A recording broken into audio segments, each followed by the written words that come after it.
in the middle of nowhere. Like an ocean liner beached. Sticking out like a pimple on a pumpkin. It's surrounded by cultivated lawns and then just nothing, just bush. Seemingly dropped out of the sky into the middle of the outback. Perfect for the film. That gave us a lot of different locations to suit the story, like the classrooms and the gardener's shed out the back. I heard a story about Martindale Hall that was to do with how it came into being. Very romantic story and absolutely fitting for the film. Apparently the man who built it for a woman he loved. And he went to Australia to make his fortune. When he made his fortune, and she said, well, you build me an exact replica of the home I live in, I'll come and marry you. He made the place exactly to the plan of her home, and then she didn't come. And the most romantic part of the story is that he lost it in a gambling game. You could feel the anguish in that place, I tell you what, it was full of anguish. I find it slightly oppressive inside. It's atmospheric, certainly. It was just drenched with atmosphere. Haunted, I reckon, haunted, by him. It's really good now, you can stay there. And the people who are looking after it are brilliant, really good. Good place for a holiday. When he made Cars Paris, he'd literally only made like 2 movies. By movies, I mean short films. Then he made Cars Paris, then Picnic in Hang Rock. Now, the leap in terms of sophistication, storytelling, command of the medium was gigantic and thrilling to be part of. Peter's got the ability to collaborate with people to actually inspire them to get the best work out of them, because he's such a calm person with such a great sense of humour and very committed to his film and to his story. He had a special magic. He had a vocabulary that described things in such a magnificent way that you were just taken by this wonderful, inspirational man that was just simply taking you in areas where nobody had been taken before. It was 1974 and I was 21 and I worked with Peter Weir and I thought, wow, this is what working with directors is all about. And I've got to be honest with you, I don't think I've worked with anyone better since. I, like most people, thought, I wouldn't mind directing, and I'd directed a bit. But the moment you stand beside someone like Peter, you go, well, he was born to direct this guy. I could study night and day for the rest of my life and I'll still never be half as good as him. My observation of the way Peter Weir worked on this film on set, for example, was that he was almost not there. He was certainly no boss director. I mean, one could never imagine him stomping around in jodhpurs and high boots in the 1920s or 30s. Peter created a terrific atmosphere for actors to work in. He was absolutely focused on the content of a scene, and that was very supportive of actors, particularly if it was a difficult scene. He tended to keep his distance, and he tended to work with all of us virtually just by creating the atmosphere and behaving towards us as though we were in fact those characters. I didn't have a great self-belief in my abilities to do what I was doing, so a lot of the time he was very kind and sort of helped me along. He made you feel that you could, take on the world. He made you feel good about yourself, and his encouragement was fantastic. When I was filming, I was probably about 18, 19, and I think he's almost exactly 10 years older than I am. And although I thought of him as old and he obviously thought of me as very young, we were still both very young. And I think, as I perhaps mentioned, that he regarded me as too young and too inexperienced to really try and deal with as an actor. And perhaps that says something about his youth as a director, that he made those assumptions. I'm sure he wouldn't do that now with a 19-year-old actor. To do a movie with a major theatrical star and a group of kids simultaneously, I mean, that's, and to capture it with such finesse, and style, pretty amazing. I'd actually worked with Hal on the earlier couple of films that I'd done, and he must have thought I was competent enough to shoot Picnic and Hang Rock with Peter. Russell had shot Man from Hong Kong, and I'd first shot a Man from Hong Kong. Man from Hong Kong and Picnic were as different as chalk and cheese in terms of their scripts, the whole motivation and the whole idea behind it. This is Australia, mate, not 55 days at Peking.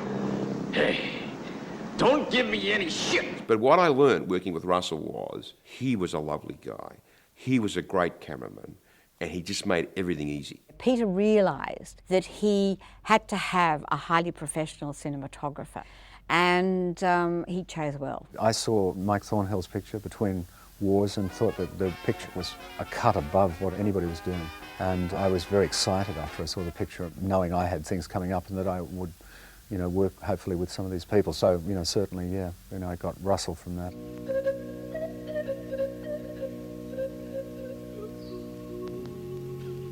I think Russell's great quality that showed very early on was that he knew how to work exteriors and had an deep understanding of exterior light. He found a way to make the light diffused. Russell typically developed a whole range of techniques with muslin on the lens and Vaseline, etc. He went out and bought all these various weights of bridal veil. I went into David Jones' wedding department. I think I was the only bloke who'd ever been in there, actually. And I got some sideways glances too, but I asked the shop assistant to have a look at, if I could have a look at some wedding veil material. She must have thought I was nuts, I'm sure. So I selected a certain wedding veil, which is actually probably more like the grading of like a mosquito net. And I bought a couple of yards of that and bolted out the door. After the film, this is a curious thing, commercials took up the look.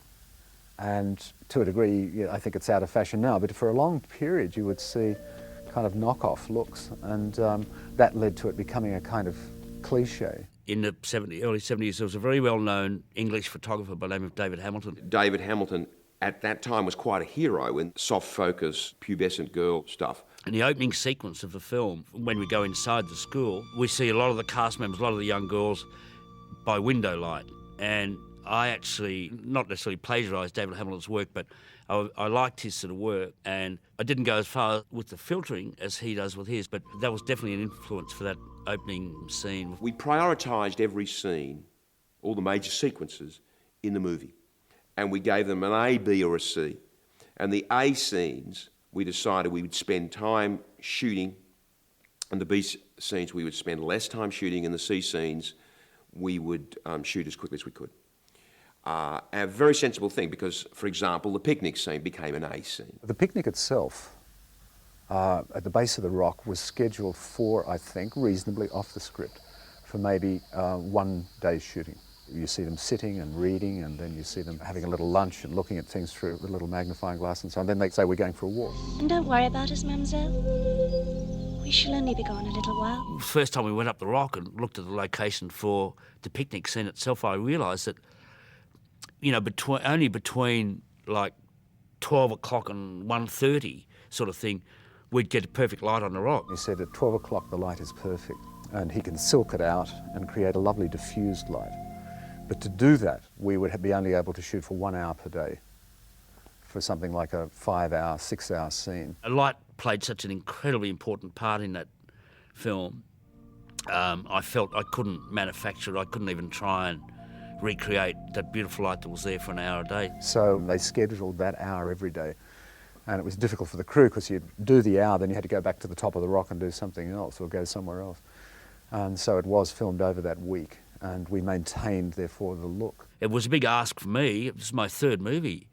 I mean, they could have fired me on the spot, saying, no, we'll get somebody who'll shoot it all at once, but fortunately that didn't happen. It looks magic when you see it on the screen.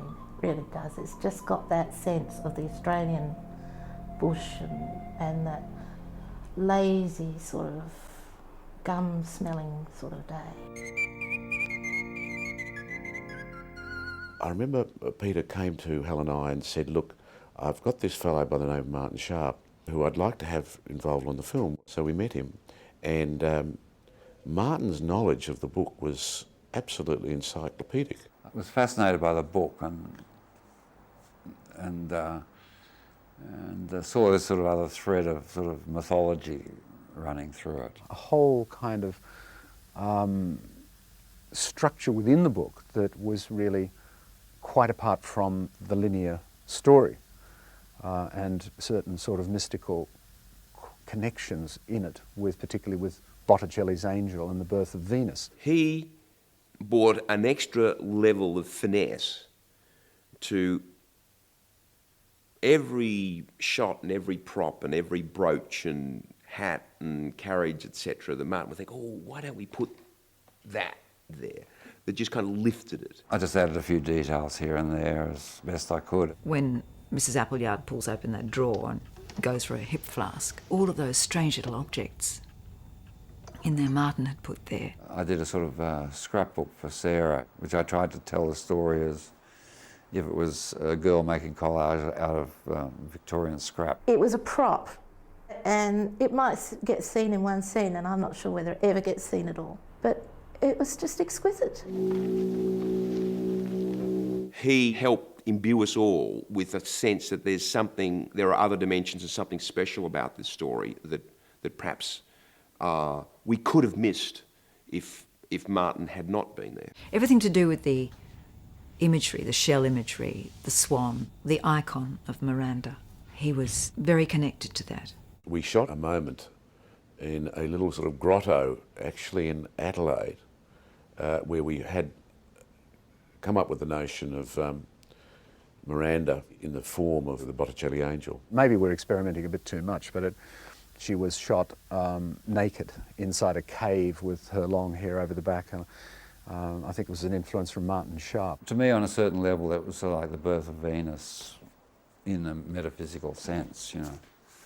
And, Anne did a very brave sort of scene, my suggestion, I was too embarrassed to even watch it being filmed, but of her sort of as like the birth of Venus in this grotto. I'd spent most of the day, having my hair sprayed with gold paint and sort of sculpted, around me, and my body sprayed with white or pale makeup. It was to be put in after the girls have vanished and Michael's sitting in a chair in a garden, sort of staring off brutally. He was sitting there with Irma Leopold, who loved him, and he loved Miranda, and he had a vision of her.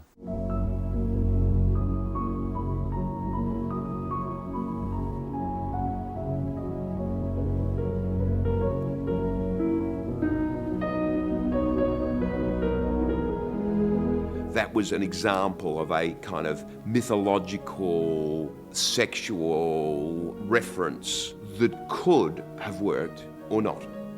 So we shot it and it didn't really work, so we didn't use it. And that's one of the good things about Peter, that he kind of creates an environment where things can happen and then we'll go with that moment. And sometimes they work and sometimes they don't. I think all my cast and crew love that feeling that comes with me, that I've seen something on the way to work, let's shoot that. There's a dead dog over there, let's drag it into the shot, whatever. Somebody comes in limping and says, God, I just hit my knee. The limp, my God, that's what's been missing from the character. If you haven't filmed it before, you should have a limp, of course.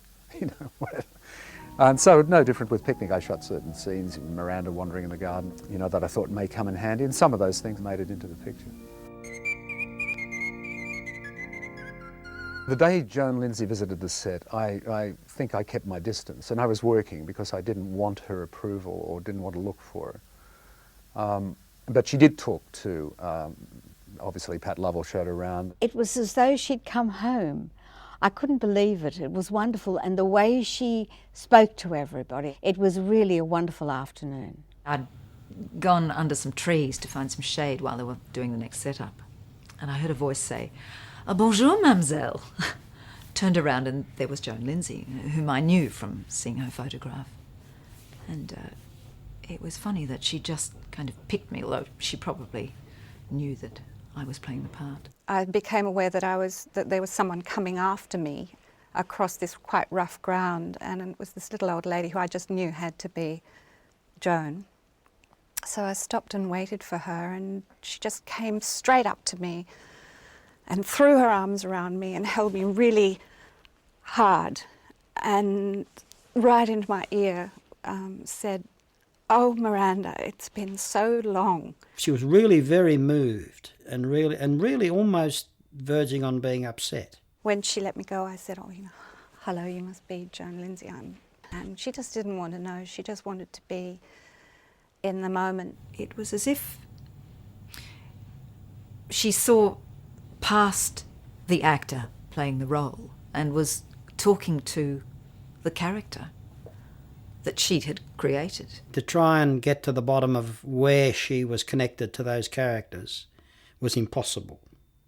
But you knew she was, and you knew they were close to her. Something true and profoundly felt is in the story.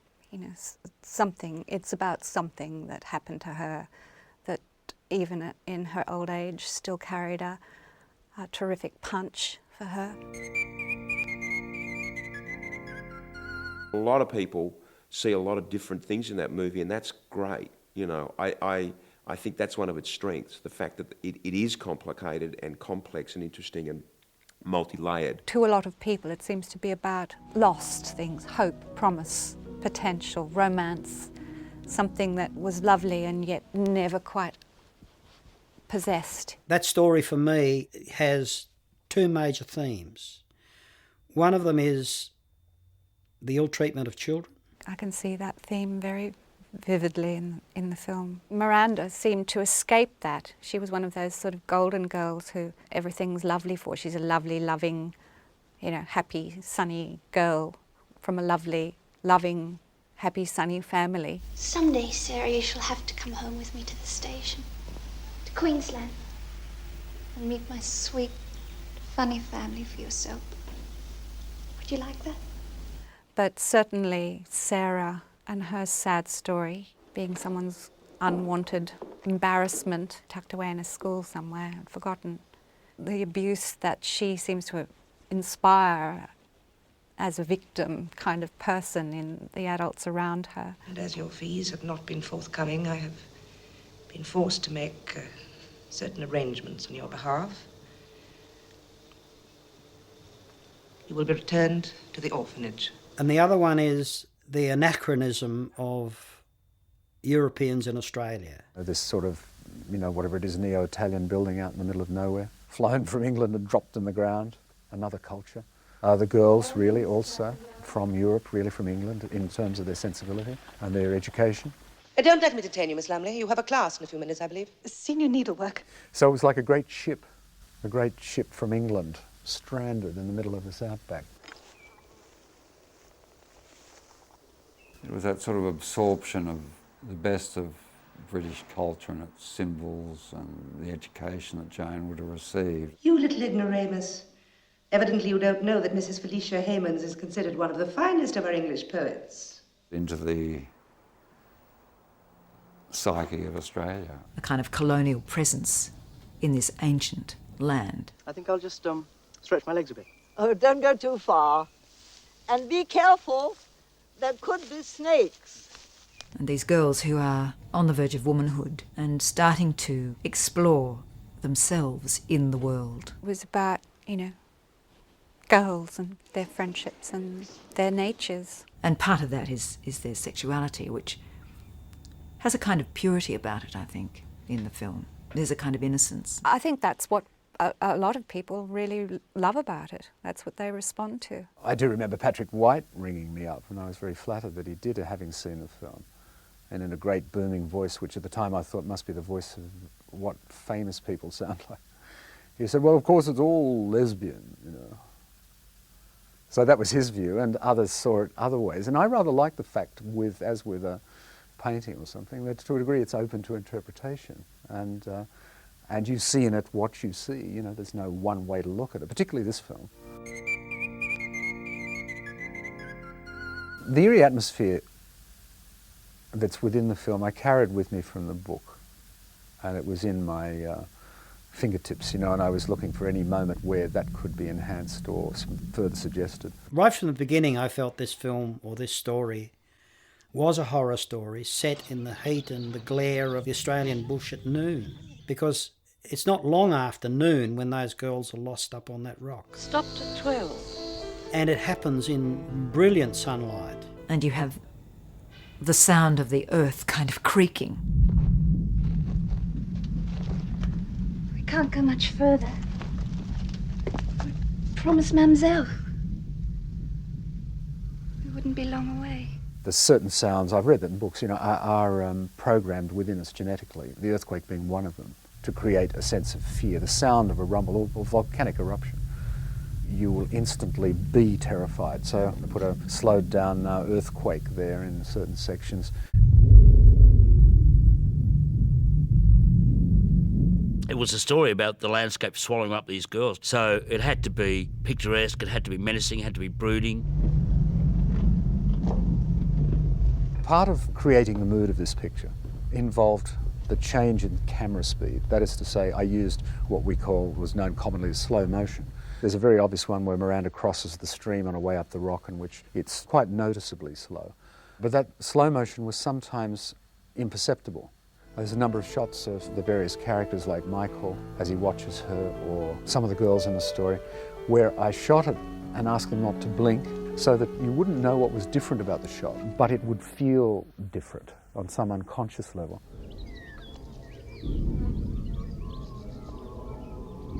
And that's all through that movie. Picnic at Hanging Rock is that altered frame rate.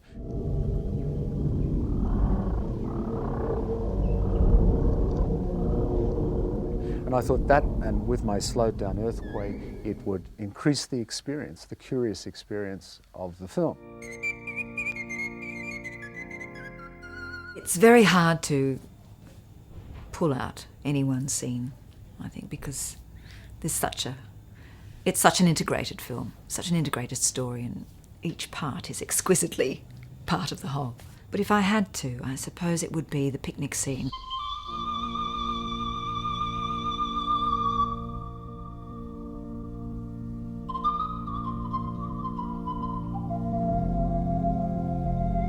Helen, when she does the, now I know. What do you know?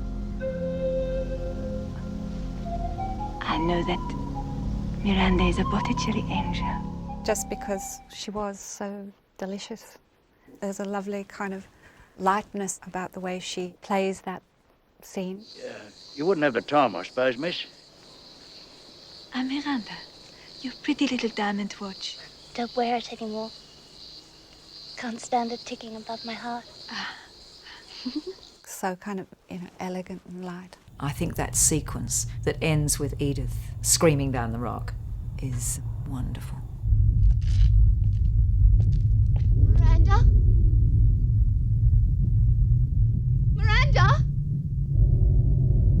Up till then, it's fairly languid, and from the minute she screams, I mean, you just know that it's going to change shape. Miranda! Miranda, don't go up there, come back! Suddenly you had horror, terror, anger, rage, dismay in your face. That scream, that was an added extra I think Peter didn't know he was going to get. She come tearing out of the bushes, dress all torn, screaming fit them. If I say I was Edith in Picnic at Hanging Rock, they say, which one was that? I was the one who screamed. Oh, yes, well, now I remember.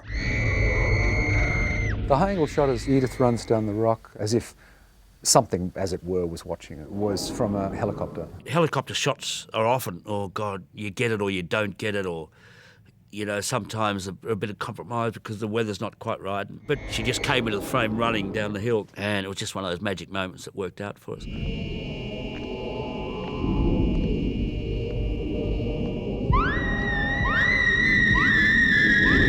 When Michael is found on the rock and he comes down and gets in the coach and he's got that very clenched hand, that's one of the moments for me in the film where I do go, I still get the shivers. It wasn't in the script on location. They were shooting Michael being put into the buggy and he was clenching his hands, and I said to Peter, why don't we put a piece of grubby petticoat in his hand, and when he opens it, we see it.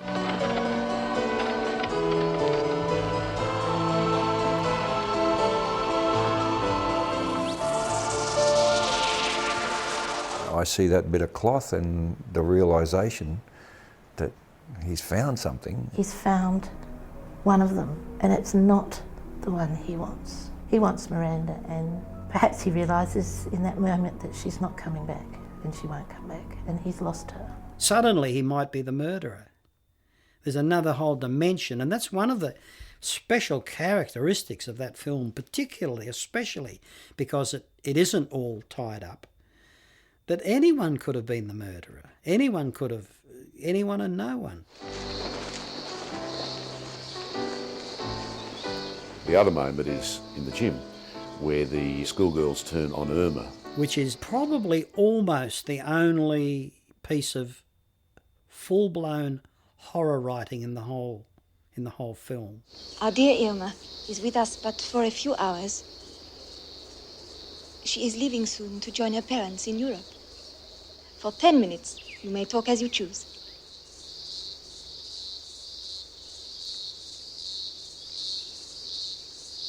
It's a very frightening scene because they can't forgive her that she's been found and all their friends have gone. Their pent-up fears and emotions and anger all just flood out, and they take it all out on Irma.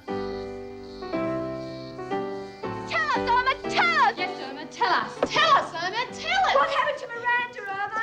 You know what happened, tell us, you know! Wendy Weir had quite a lot of input into the costumes on the film, and it was she who decided that Irma would be in red. Which was obviously carefully chosen as some sort of provocative and symbolic colour, colour of blood.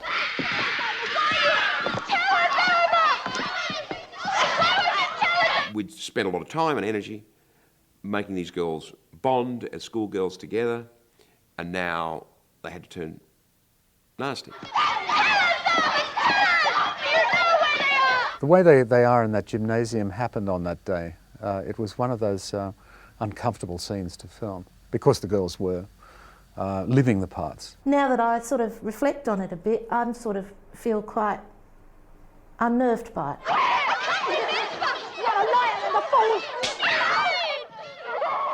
You get a glimpse of how awful a crowd can be. You know, when you read, you know, mostly, thank God, in the past, but of a crowd stoning someone to death or tearing them limb from limb. I could understand it through seeing a group like that, who would not normally be involved in any violence, in which something ancient and scary had been contacted as a group mentality. Denzel.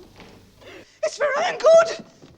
To cure a terrible stooping! When Helen's character finds poor Margaret, the poor young one. I mean, it's a terrible scene, but it's one that does remain in the mind. I think if I recall moments now, they're sort of suffused with music. Peter fell madly in love with the first prelude of the 48 Preludes and Fugues by Bach, which is a very famous piece of music.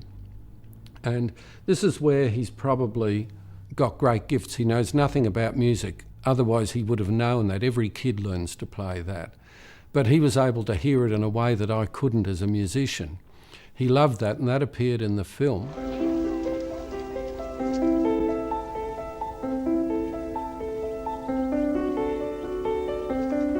Bruce Smeaton had done a brilliant score, which is in the film, and substantially his sort of sound as you go up the rock.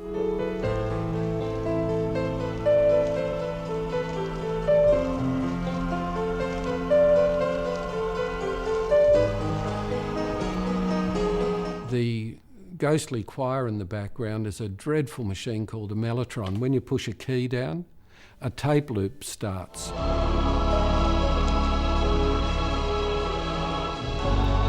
And I found that by just shoving my hands down, it made this wonderful ghostly sound.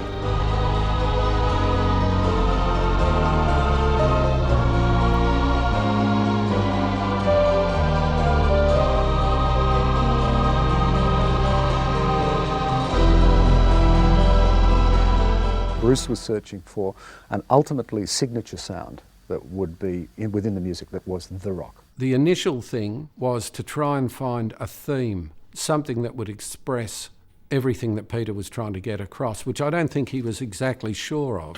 And that's okay, because often you've got to do something to find out what you've done. We were having issues with the music. We didn't quite think it was right. And then Jim said, I remember some music in a documentary on the ABC. And I'm going, well, you stop talking about music on a documentary. We've got problems with the music. I had heard a piece of music, panpipes, by a Romanian panpipe player by the name of George Zamfir. I managed to track down the original recording. Raced home playing, went, oh my God, that's sensational. And he put it on, and within seconds, as those haunting pipes, and the pan pipes, which was very much this feeling of, this pagan feeling that's within the film, that we're dealing with the old gods. The pipes gave that connection to the film.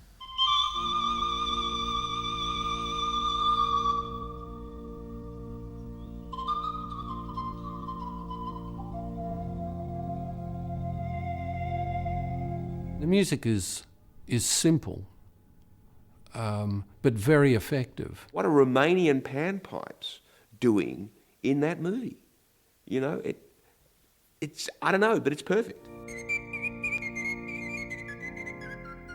The ending of the film, of course, causes, concern, and there was a lot of debate. It's sometimes very difficult, I think, for directors to know how to end their films. So Pete did decide to shoot an ending which resolved the story probably a little too much. The original ending in the script was of Mrs. Appleyard, leaving the school in disarray and climbing up the rock.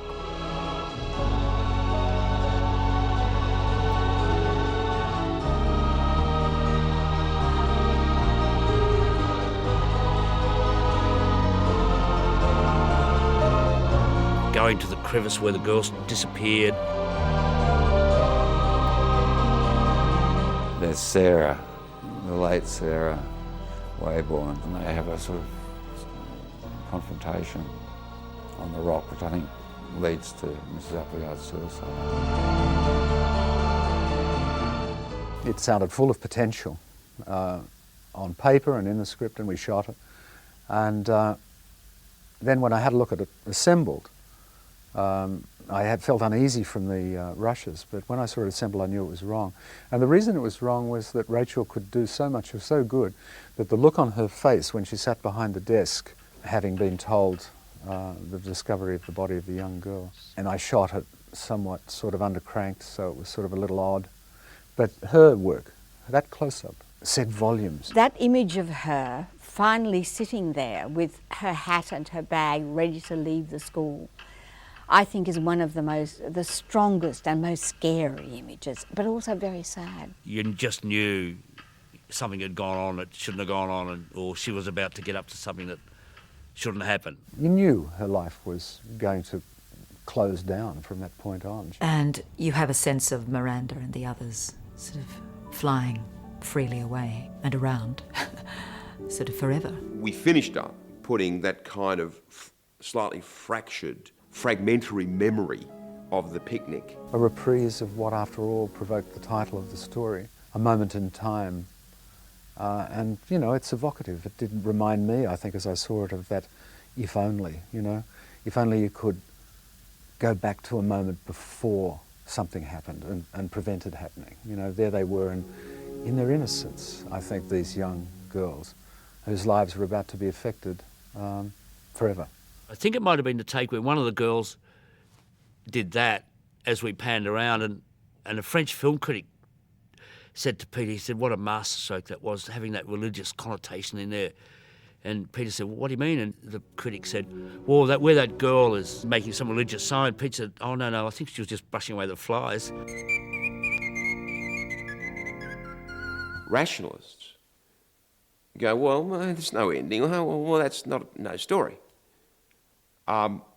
Fortunately, they're in the minority, because the majority were just caught up in this mystery and said, it's a fantastic mystery, there may be no solution, that's why it's a great mystery. Because if there was a solution, it's not a great mystery anymore, it's a kind of okay mystery that runs 2 acts and then they solve them the third. I thought it was a bit too airy-fairy. It didn't take me somewhere, it didn't end.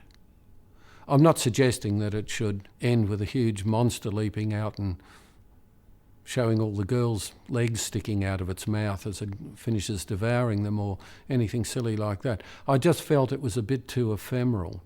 I was looking for a little bit more meat. I think one of the beauties of the film is that it remains a mystery. You continue to think about it To ponder it. Part of the attraction of it is that you can make your own end, and I think that's why I haven't read the published end, is because I've made my own end, and in a sense for me it doesn't end. It doesn't end for any of us. You actually go through the rest of your life subconsciously trying to work it out. He might have fallen down a hole. People search for clues in the body of the film. Miss Miss Corset, it's missing. The fingernails are all torn and broken. She had no skirt, just les pantalons. To see whether there is an answer lurking round. It can't possibly be of any interest. Of course there isn't. There's some questions got answers and some haven't. You can tell people 100 times that there isn't a solution and they don't believe you. No. There's a solution somewhere, all right. There's got to be. And in a sense, I still don't believe it. I still think that one day we'll find something amongst all this stuff that gives us some sort of clue, whether it's in the novel or the movie or the old outtakes or what, I don't know. I believe in life your strength is your weakness, and I think our weakness was our strength. As Joan said, there's not enough mystery left in the world. We created something that was way better than it could have been if there was a solution. Certainly I've never made another film without an ending. I got lucky once, but I don't think I'd push that luck.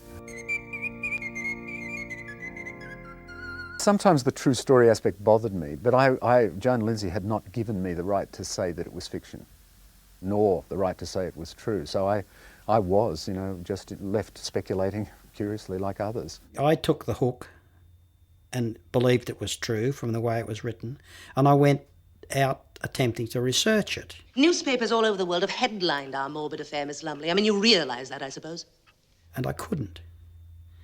The newspapers that were referred to carried nothing, but she said they did. I managed to get all the old newspapers and did read that girls had disappeared, but they were actually found dead somewhere from the rock, and it was earlier than 1900. A monument to 3 lost children in the district in 1867 seems to foreshadow the events of 1900. But there are lots of unanswered questions that I couldn't even get from those old newspapers or from Joan. I don't wish to spoil the mystery. It's written as a mystery, and I always tell these well-meaning people who want to know everything, I just say, well, it was written as a mystery and it remains a mystery, and I'm very sorry. I asked her, was it true?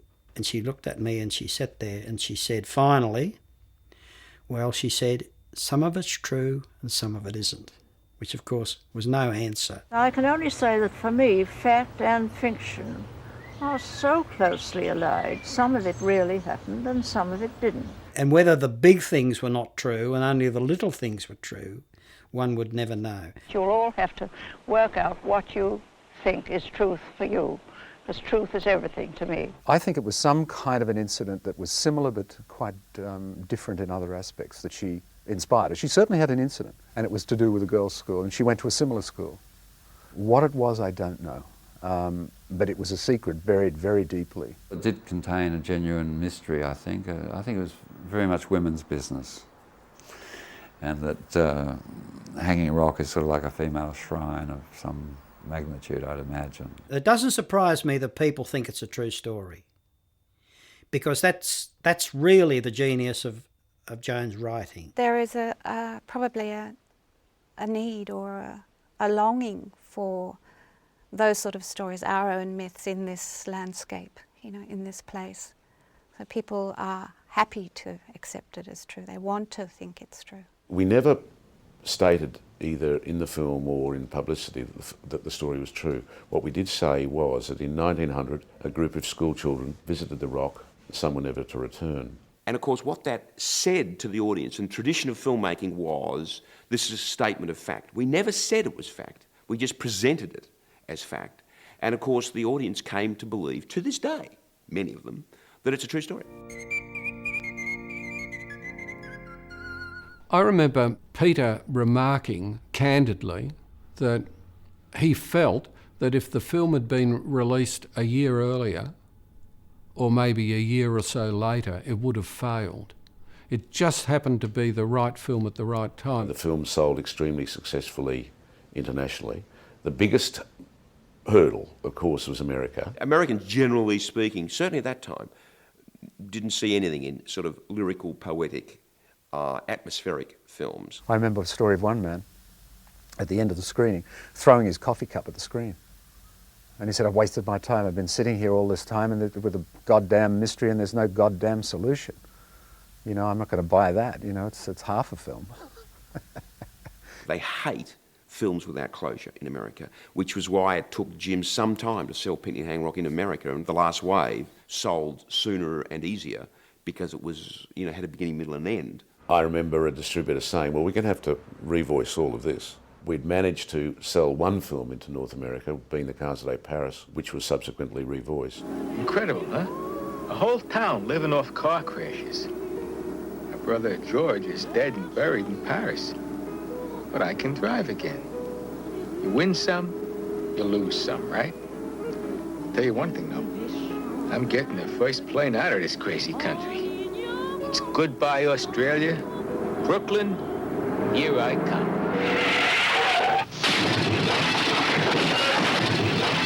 We were not about to agree to that. I think for the Americans, to some extent, not college campuses where it played very successfully and in art houses, but, you know, he was a nation that had got people on the moon. You know, they solve problems.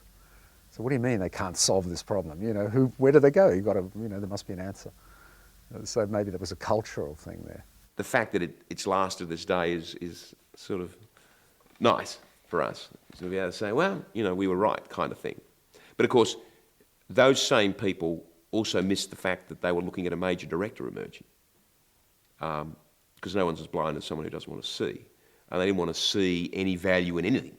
So like, this is a piece of crap. It's slow and nothing happens. Come on, get out of here. During the 70s, there were a number of milestones in this developing industry. The first time a film was accepted in Cannes, the first time one went to the Academy Awards or whatever. And Picnic was one of those milestones. And I don't know how it would be characterised. You know, you could overdo it. But it was remarked upon in the world. Picnic at Hanging Rock was the one that broke through the barrier and put Australian film industry on track, that's for sure, you know. There's no doubt about that, and thank God for that. People internationally can only keep so many titles in their heads. I just, you know, like 5, max.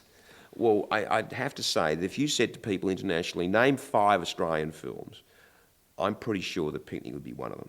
I don't think we ever saw it as being the film that did what it did, which was to open up the world to an Australian cinema that was very different to what they'd seen before. I don't think we consciously ever felt that. It was a good story and it was worth telling. The character of Miranda, played so beautifully and effectively by Anne Lambert, just, you know, occupied, just took over the screen. She is the character that is most remembered, I'm sure, and yet she's the character most lightly written in the whole film. Her role being so important and so punchy, and then she disappears, and you keep on having this image of this wonderful, angelic, beautiful girl. I think that there's a genuine effort to make people feel that she haunts the film, the rest of the film, even though she disappears after 35 minutes. If someone burst into your house and suddenly fired a pistol and the bullet whistled past your head and then they ran out again, it didn't occupy much time in your life, but it may be something that you're going to remember for a very long time. And I like to think that it's not how long Miranda was on the screen for, it's the impact that she had. I don't really think it's surprising that she is such an iconic presence, because I think the film absolutely focuses on that, builds that, supports that. She's a goddess. She is, you know, Aphrodite, as Martin Sharp used to say. This film is about the birth of Venus in Australia. Hal and I prepared a proposal for investors to invest in the film. And we found a very pretty girl and we got her dressed up in a period costume. We took a picture of her. And had her look round to the side at camera. So it's not as though we were completely unaware of the need to try and establish some key images. Peter then used that same image as Miranda climbs the rock, and then it was that same image was used in the poster. Did we imagine it would become all-powerful international image of Australian movies? No. It's really got nothing to do with me, the way that image is perceived as iconic now. I think it's got a lot to do with just the power of the press and the passage of time, the fact that every time there's anything relating to early Australian film, they trot out that picture of me. And so I think it's to do with that repetition and that, and time. The picture was released in Australia and was successful and ready to go overseas and got interest into Cannes. And I thought, here's the chance to get this material out. And the investors didn't want to do it. It was all good-natured, but they said, you want to cut a hit? Don't touch anything. The whole thing might come undone. And I said, no, believe me, it won't. It'll only make it better. No, Peter, go away. You're too much of a perfectionist. So I got my revenge decades later with the director's cut. He did something which Peter is, of course, well known for. He did something that nobody was expecting and took stuff out rather than put stuff back in. I found the director's cut was a bit odd after so many years because the first one was a director's cut. Peter did exactly as he pleased. So presumably it's not the film that needed changing, it was Peter had evolved. And I'm not sure whether you should do that or not. Sometimes it's best to say, well, back then I did this for this reason. I wouldn't do it this way now. I think when you put something out into the world and somebody buys it or watches it or listens to it or whatever, it becomes theirs. And particularly when a long, long time has passed, and that's happened over and over and over again, somebody might have watched that film, particularly if they loved it, you know, hundreds of times, and every scene or moment they have a response to. And in a funny kind of way, it wasn't his anymore to fiddle about with, and certainly not to take things away from people. The largest single deletion was really the subplot of Irma and Michael after he had found her at the rock. I love the haunting scenes where he sees her through the gauze, lying there like some sort of sleeping beauty, and you feel all kinds of emotions as you watch this silent scene. And they're not contacting and not connecting, I knew was the most successful part of the scene. Then we see them get together, and these are the deleted scenes, which went on for quite a while. And they talk rather awkwardly. They go boating. The summer will soon be over.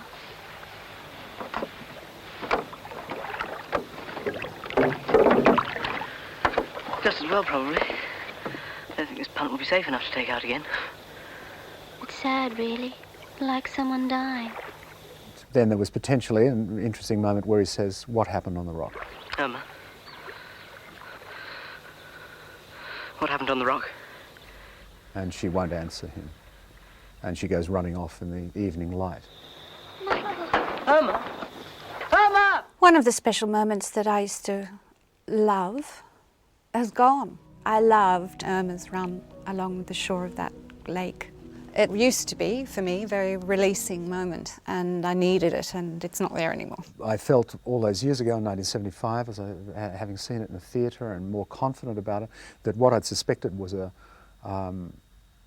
kind of slow patch for the worst reason, that it was in a film in which everything has been hinted at, or a lot of it hinted and implied and suggested.